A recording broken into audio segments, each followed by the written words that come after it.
Imagine hiking through the misty Appalachian wilderness, the smell of pine heavy in the air, when suddenly you stumble upon a scene that stops your heart. Two young men, barely conscious, teeth treat their eyes wide with disbelief, their bodies dehydrated, shivering in the shadow of the forest. 17 days lost. 17 days, no one knew if they'd survive. How did they get here? Who would do this end? Why leave them alive? By the end of this story, every hidden clue, every calculated step of the perpetrators, and the shocking twists in the investigation will leave you questioning everything you thought you knew about trust, isolation, and human cruelty in the heart of North Carolina. Before we dive into this chilling story, let us know in the comments where you're watching from. And don't forget to subscribe for the full investigation. Ethan Rowe and Lucas Bennett weren't just friends, they were explorers at heart. College buddies from nearby Asheville, North Carolina. They shared a passion for the outdoors, environmental science students.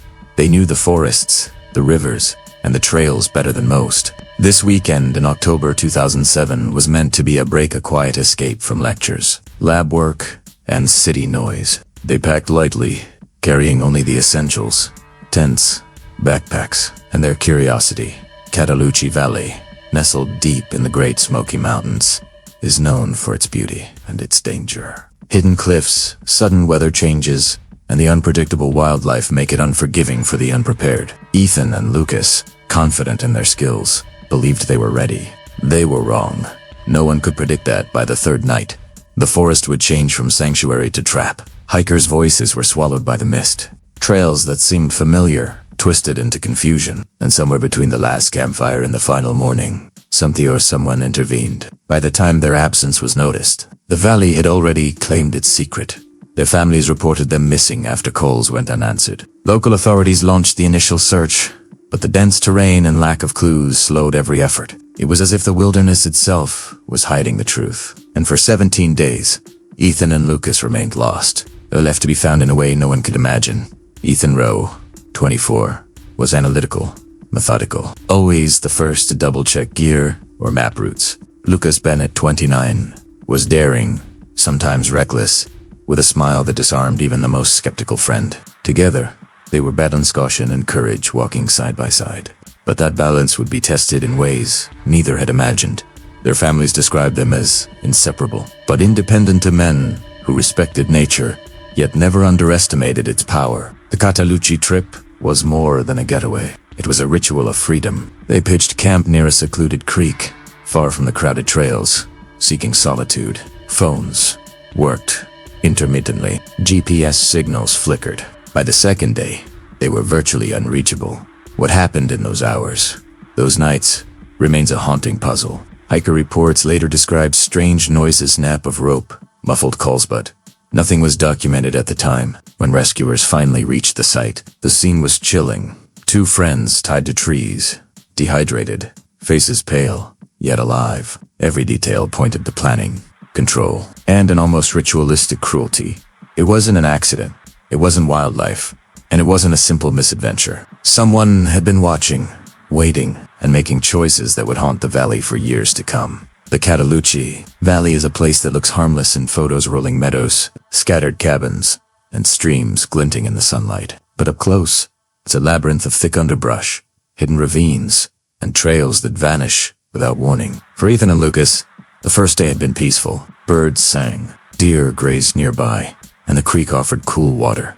By the second day, things shifted. Mist rolled in unexpectedly, swallowing landmarks they thought they knew. Paths that had seemed familiar turned confusing. The map and GPS showing routes that didn't exist in reality. It was here, deep in isolation, that the forest revealed its darker side. No one else was around, no hikers, no park rangers. Every sound, from a snapped branch to the rush of water, echoed in the silence. And yet, there were signs that something or someone was watching. Disturbed brush, footprints that didn't belong, rope frayed at the edges, small, almost invisible details that would only make sense later. Ethan's caution and Lucas's instinct kept them moving, marking trees, leaving small clues, hoping they could navigate back. But the forest seemed to resist every plan, every step forward. And then, by nightfall, on the second day, the unthinkable happened. They were captured, restrained, and left tied to trees. What followed would be 17 days of terror. The valley, once a sanctuary, had transformed into a prison. Each hour stretched endlessly. Every sound carried a question. Who was out there? And what did they want? The answers lay hidden, buried under mist, pine needles, and human cruelty waiting for investigators to uncover years later. By the third morning, the seriousness of the situation became undeniable. Ethan and Lucas had no way to call for help. Phones had little signal. But then, unexpectedly, a single ping registered. It was brief, almost meaningless, but it confirmed they were alive and somewhere in the valley. The coordinates didn't match any known trail, road, or campsite.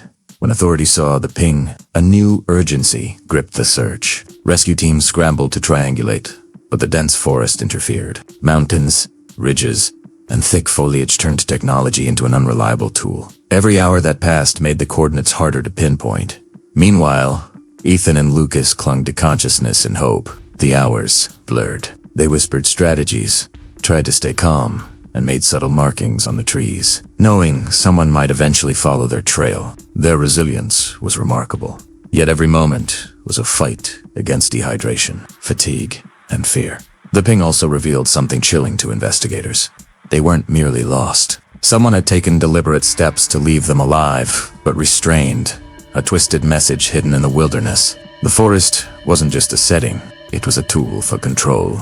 By the end of the day, authorities realized this would be no ordinary search. The valley held secrets, and solving the mystery of Ethan and Lucas meant untangling not just the terrain, but the mind of a person who had been watching them, manipulating every step, every moment, for 17 terrifying days.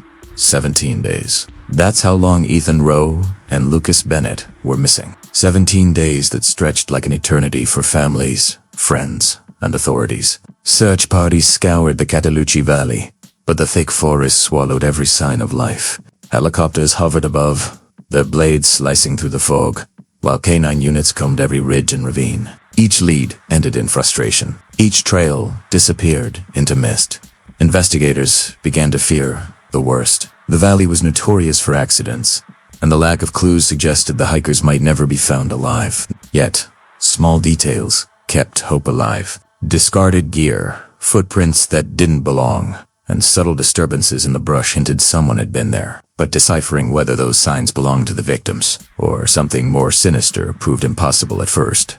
Meanwhile, family members lived in constant anxiety. Every phone call, every passing hiker brought a glimmer of hope, quickly extinguished. News crews began to circulate, turning a private nightmare into a public story. For the authorities, it became clear that this wasn't a typical missing person case. It had layers unseen and calculated, designed to confuse and mislead. The forest itself seemed complicit, hiding what the perpetrators wanted hidden. Each day without discovery intensified the tension, deepening the mystery, and setting the stage for the shocking scene that awaited when Ethan and Lucas were finally found. When searchers finally found them, the scene was surreal. Ethan and Lucas were bound to trees, wrists and ankles restrained by rough rope, leaves clinging to their sweat-damp clothes. Their faces were pale, eyes wide with disbelief, and their bodies had endured severe dehydration and exposure. Yet somehow, they were alive. Somehow, they were alive. The rescuers approached cautiously, unsure if the captors were still nearby. Every sound echoed through the valley. The crunch of leaves under boots, the rush of water from a nearby creek, the distant call of a hawk. The wilderness was quiet, but the tension was deafening. Medical teams assessed the victims immediately. Vital signs were weak, but stable. There were signs of extreme fatigue, minor cuts, and abrasions, but no fatal injuries. The focus shifted from immediate survival to extracting every detail of what had happened. Authorities realized the complexity of the crime.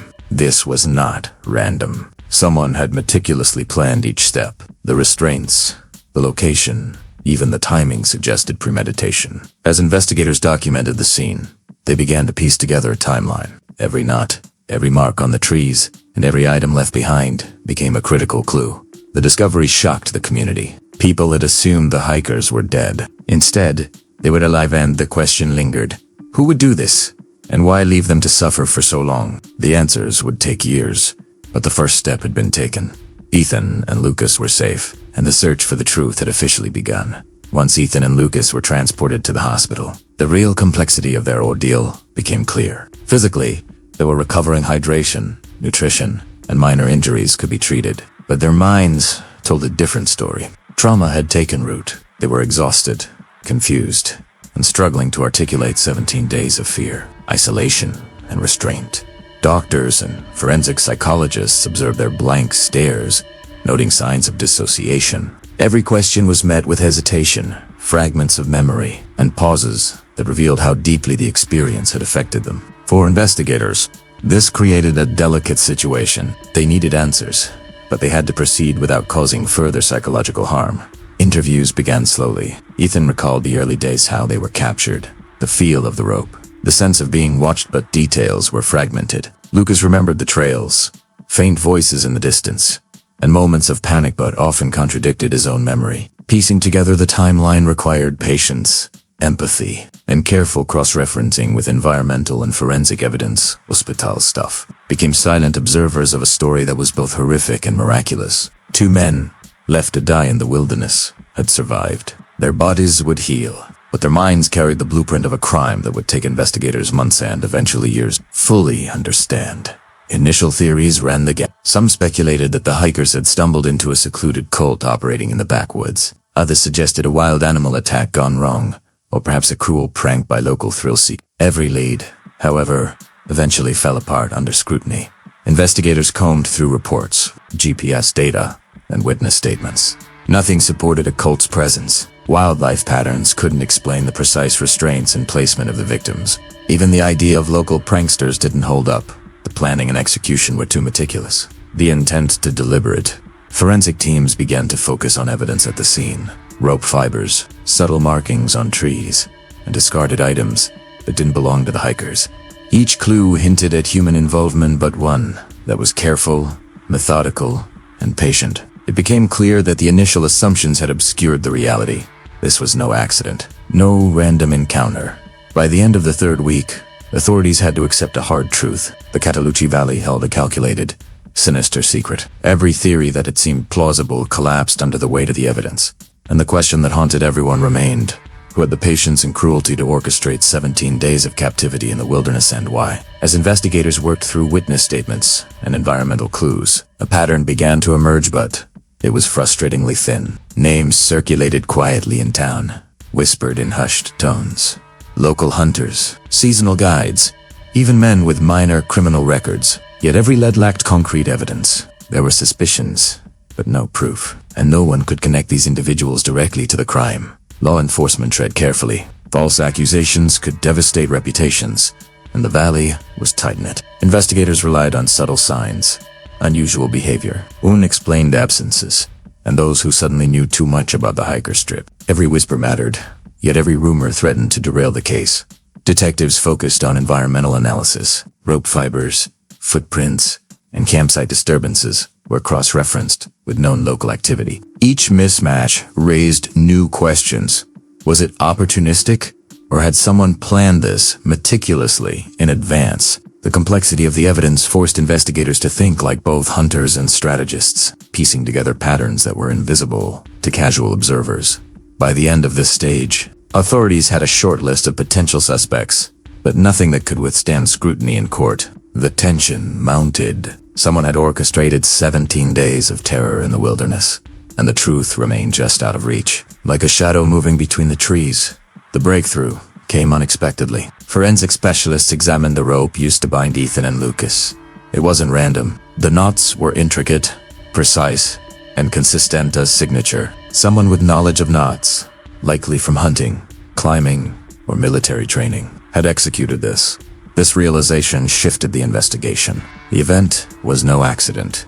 It was carefully planned, executed, and designed to control, humiliate, and terrorize. Investigators revisited every minor clue: tree markings, disturbed brush, footprints, and discarded gear. Each element suddenly made sense when viewed through the lens of deliberate strategy.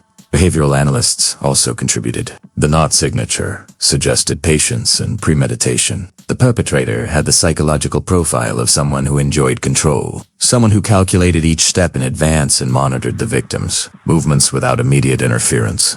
The revelation energized the investigation. Detectives now had a framework to filter suspects. Those without skills, knowledge, or patience could be eliminated. Every witness statement, every rumor, and every piece of trace evidence was re-examined. The knots weren't just rope, they were a message, a key to understanding the mind behind the cruelty. Once the knot analysis revealed premeditation, investigators sensed a shift in the atmosphere. Rumors that once flowed freely through the small towns surrounding Cataloochee Valley began to dry up. Locals who had quietly shared sightings or suspicions suddenly went silent. Fear had spread. People realized they might be dealing with someone capable of long-term manipulation, someone who could watch, wait, and punish those who spoke. Detectives felt the pressure to. The longer the trail went cold, the more elusive the suspect became. Every dead-end, frustrated, seasoned officers. They conducted house-to-house interviews, analyzed cell tower records, and cross-referenced hikers' gear sales with possible suspects. Yet the silence of the community hampered progress. It became clear the perpetrator was embedded in the social fabric. Someone who had knowledge of the terrain, trusted enough to move unnoticed, yet feared enough to keep neighbors quiet. Behavioral profiling suggested a patient, calculating mind. The urgency increased. If investigators hesitated, the person responsible might vanish, leaving no trace except the memories of 17 days of terror at T-Stage. The investigation became a battle of wills. Authorities were racing against time, human psychology, and an entire community's fear. Every decision, every lead mattered, because the difference between capture and continued freedom rested on precision, persistence, and insight. Forensic analysts found what the search teams had overlooked: minute fibers trapped in the rope and debris, clinging to the victim's clothing. These fibers were unusual, industrial, durable, and traceable to a specific type of outdoor gear. Laboratory comparisons narrowed the possibilities. One manufacturer, one model, and ultimately a limited regional distribution suggested the perpetrator had access to rare equipment. The breakthrough energized the team. Investigators cross-referenced local purchases, rental records, and property ownership. Suddenly, suspects who had previously seemed plausible faded, and new names emerged: individuals with both the knowledge to navigate the valley and the means to acquire specialized gear. Trace evidence also linked to environmental markers. Leaves, pine needles, and soil on the rope matched areas of the valley not previously mapped. This allowed detectives to reconstruct parts of the 17-day ordeal where the captives were moved, how their restraints were maintained, and which areas the perpetrator used for surveillance. For the first time, the investigation moved from theory to tangible progress. The rope and fibers were no longer just evidence. Were keys. Each tiny fragment painted a clearer picture of the criminal's methods, habits, and planning. Authorities could finally start connecting the dots, narrowing the circle around the person responsible for the terror in Cataloochee Valley. After weeks of painstaking investigation, authorities finally cornered a critical lead. The rope fibers and trace evidence pointed toward a small group of locals who had access to the Cataloochee Valley and specialized gear. Once confronted, one member cracked under pressure. What started as partial admissions about incidental presence soon spiraled into shocking revelations about planning, restraint techniques, and surveillance. Detectives carefully documented every detail. The confessions revealed a level of calculation few could have imagined. 17 days of control were not accidental. They were orchestrated with methodical precision. Investigators pieced together the timeline from the statements, confirming many of the victims' fragmented recollections.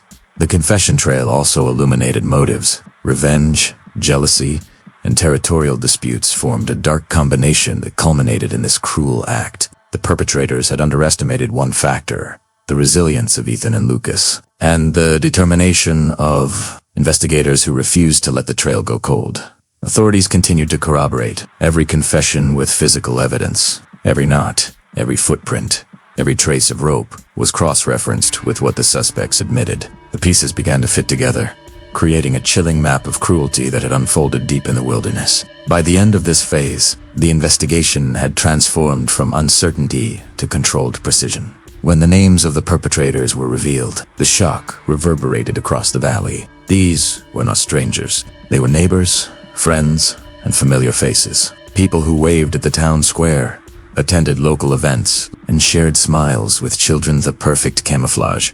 The betrayal struck deep.